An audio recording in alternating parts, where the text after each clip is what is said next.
द्वितीय पर्याय लोकसभा निर्वाचन पर सरिला प्रचार काली भोट आसंता काली 89 आसन में हेब मतदान 13 राज्य और केन्द्रशासित अंचल मोट 89 आसन में मतदान हेब सकाळ 7टारू मतदान आरंभ होई अपराह्न 5टारे शेष हेब। द्वितीय पर्याय मोट 2633 प्रार्थी नामांकन दाखल करथिले।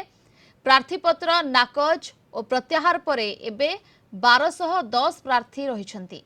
द्वितीय पर्यायर केरलर समस्त 20 आसन में भोट ग्रहण कर कर्णाटकर 14, राजस्थान 13, उत्तर प्रदेश और महाराष्ट्र 8टी लेखाएं आसन में मतदान ग्रहण कर तेज फोकस रे रही वायनाड, मथुरा और मीरठ। बीजेपी प्रार्थी अरुण गोविल, हेमा मालिनी, ओम बिरला और तेजस्वी सूर्यंक भाग्य निर्धारण हेब।